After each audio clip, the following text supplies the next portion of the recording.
This transition that happened with the pandemic, that kind of happened slowly and all at once.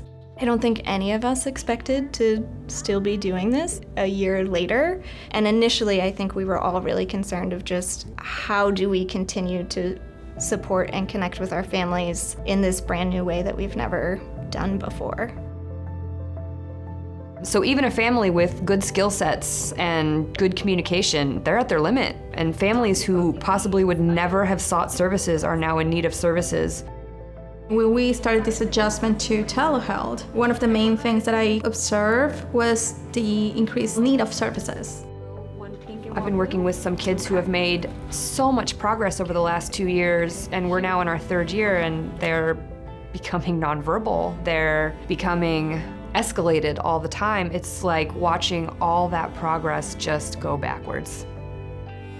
Kids getting to interact with their peers or going to school, having that consistency has shifted and has been really challenging for them.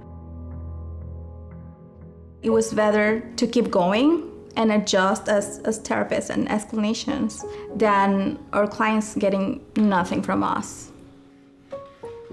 When you're working with a child who's in their home environment, which may or may not be a safe environment, you have to make a lot of different decisions. Sometimes all a session is at this point is just trying to help a kid regulate their nervous system.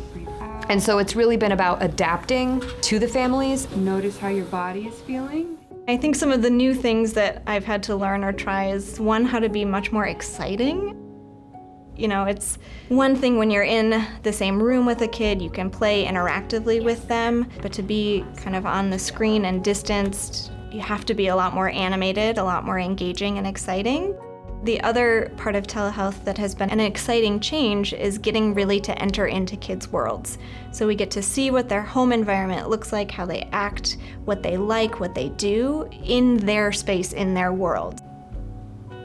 I have one teenager who brings her cat into her bedroom. When she's processing through a past experience and she's petting her cat, I can watch her, she'll calm herself. Hola, buenos días, ¿cómo estás? Sometimes I don't need to be there, but the puppet is. With younger kids, it's been a huge success. One group that I've seen a huge amount of success with telehealth is my families who are engaging in PCIT, which is parent-child interaction therapy. So being able to do that in their actual home environment has been so helpful. I've been working with a client who has had significant suicidal ideation and multiple hospitalizations. And because we're in this window where she's at home and she feels safe, we've been building skills. Recently, in the last month, she's decided to challenge herself to move beyond the goals that I was supporting her to set, and that has been really wonderful to see. I think I've been really impressed with my clients' tenacity and resiliency. The fact that they were able to consistently meet their appointments despite all of the chaos that is happening in our world right now, I think is a huge testament to the investment that clients have in this process.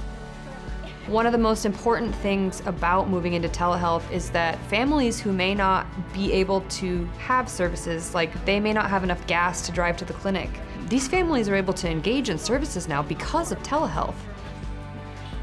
I really believe that for some people, this experience of, just taking a step out of the house to go to a therapist can be really hard.